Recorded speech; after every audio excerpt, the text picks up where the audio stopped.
നോക്കിയോ? ബിസ്മില്ല.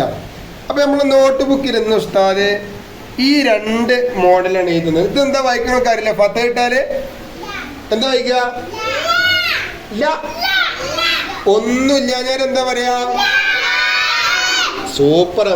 നിങ്ങൾ എന്ത് ചെയ്യണം എന്നറിയോ? വീട്ടിൽ നിന്ന് ആദ്യം നിങ്ങൾ പെൻസിൽ എടുത്തിട്ട് അതിന്റെ ഉൾഭാഗത്തിലൂടെ ഒന്ന് വരച്ച് പഠിക്കുക. എങ്ങനെ? ഇതേപോലെ ഇതാ വരച്ച് പഠിക്കണമെന്നുണ്ടോ ഇടാ. ഇവിടുന്നാണ് തുടങ്ങുക, വേറെ ഒന്നും തുടങ്ങാൻ പാടില്ല. ലാമ് തുടങ്ങുമ്പോൾ ഈ വാരുമെന്നാണ് തുടങ്ങേണ്ടത്. അപ്പൊ ഇങ്ങനെ പോവാം. ബിസ്മില്ല. ഇങ്ങനെ പോയിട്ട് ഇവിടെ എത്തിയിട്ട് പെൻസിൽ എടുക്കുക. എന്നിട്ട് അതിമ്മ നോക്കിയിട്ട് നമ്മൾ എന്താ പറയാ? ലാം ലാം. എന്നിട്ട് ഫതഹ് ഫതഹ്. ഞാൻ നോക്കിയിട്ട് എന്ത് പറയണം? ഇപ്പൊ ലാമുമായി ഫത്തുമായി. അപ്പൊ വീണ്ടും കൊടുക്കുക. അങ്ങനെ നിങ്ങൾക്ക് എത്ര വട്ടം ആ കള്ളി ഞാൻ വരച്ചതിന്റെ ഉള്ളിൽ കൂടെ വരക്കാൻ വയ്ക്കുവോ? ലാം ഫതഹ് ല. ഇങ്ങനെ ഇങ്ങനെ വരച്ചുകാണ്ട് എന്ത് ചെയ്യുക? പറഞ്ഞ് ഇങ്ങനെ കൊടുക്കുക. ഇനി നമുക്ക് കളറ് ഇഷ്ടപ്പെട്ട കളർ എടുക്കുക. ഞാൻ ഇഷ്ടപ്പെട്ടൊരു കളർ എടുത്തു. എന്നിട്ട് ഇങ്ങനെ ഇതാ കളർ ഇങ്ങനെ കൊടുക്കണം കേട്ടോ. അതിൻ്റെ ഉൾഭാഗത്ത് നിന്ന് പുറത്തേക്ക് പോവാതെ കൊടുക്കുക. ലാം ഫതഹ് ല. ഇനി വേറെ കളർ എടുത്തിട്ടോ.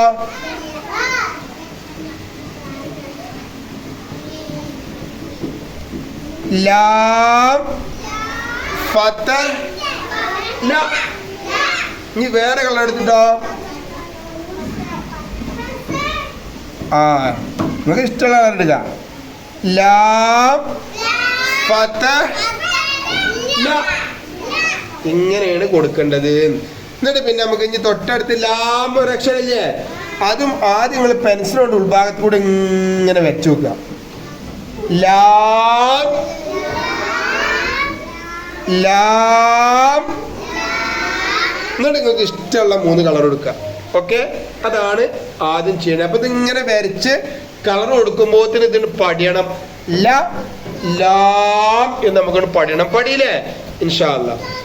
അത് കഴിഞ്ഞാല് ഇനി അതിന്റെ താഴെ ഉസ്താദ് ഫത്തുഹും കെസ്റും ലമ്മും തെൻവീലമ്മും സുക്കൂനും ഒന്നും ഇല്ലാതെ എഴുതിയിട്ടുണ്ട്. ഇത് പറഞ്ഞിങ്ങനെ താഴേക്ക് എഴുതാനുള്ള കേട്ടോ.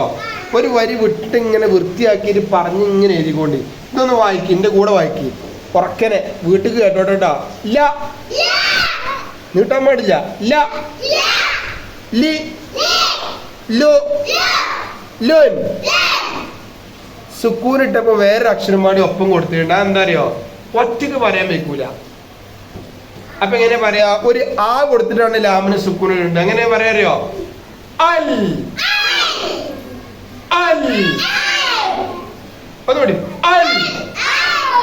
നമ്മള് ഉബ് പറഞ്ഞ മാതിരി അല് ഇത് പറയാൻ പാടില്ല. ഈ ലാമിന് അങ്ങനെ പറയാൻ പാടില്ല. ലാമിന് എങ്ങനെ ശബ്ദം വരിക? അൽ ബൽ ദൽ കൽ എന്നാ വരെ. അപ്പൊ എല്ലിന് ലാം ഒറ്റക്ക് സുക്കൂനിട്ട് എഴുതാൻ കഴിയൂല. അപ്പൊ നിങ്ങൾ ഇങ്ങനെ ചേർത്തി പറഞ്ഞ് പഠിക്കട്ടോ. അൽ. ഒന്നുകൂടി. ല ലി ലോ ലോൻ അൽ. ലാം ലാം. ഇത് നിങ്ങൾ എന്ത് ചെയ്യണം? നിങ്ങൾക്ക് കളർ കൊടുത്തതിന്റെ താഴെയുള്ള പുസ്തകത്തിൽ എഴുതി തന്നിട്ടുള്ളത് അത് താഴേക്ക് പറഞ്ഞ് ഇങ്ങനെ എഴുതുക. എങ്ങനെ എഴുതണ്ടേ അറിയോ? ഇതാട്ടി ല ലി. എഴുതി കഴിഞ്ഞിട്ട് പറഞ്ഞാൽ മതി. ലോ ലോൻ അൽ ലാം. അങ്ങനെ ഒരു 4 വട്ടോ 5 വട്ടൊക്കെ എഴുതാനുള്ള വരി താഴത്തുണ്ടാകും. ഒരു 4 വട്ടെങ്കിലും നിങ്ങൾ പറഞ്ഞു എഴുതൂലേ? ഇത് നിങ്ങൾ നല്ലോണം ശ്രദ്ധിക്കണം കേട്ടോ. ഉമ്മാര് പ്രത്യേകം ശ്രദ്ധിക്കണേ. അല് എന്ന് വായിച്ചു കൊടുക്കാൻ പാടില്ല. അൻ അൻ അൻ. നേരെ മറിച്ച് ഇതിങ്ങനെ തന്നെ പറയണം.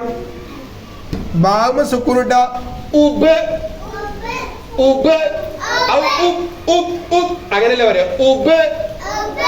ദാലുമ സുക്കൂനിട്ടാലും അത് ഉബ് അത്.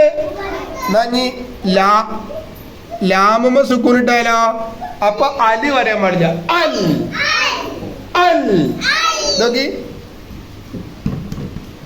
ബൽ ബൽ ബലി എന്ന് തന്നെ പറയാം. ബൽ അത് മനസ്സിലാക്കണം. ലാമ സുക്കൂനിട്ടാൽ ബൽ അൽ തൽ ആ ശബ്ദ വരിക. ബാമട്ട ഉബ് ദാലുമട്ട ഉദ് അല്ലെ അത്. ഓക്കെ ഇൻഷാ അല്ലാഹ്. അപ്പൊ നിങ്ങൾ പൂർത്തിയാക്കി എഴുതുന്നേ വായിച്ചു തരൂലേ ഇൻഷാ അല്ലാഹ്.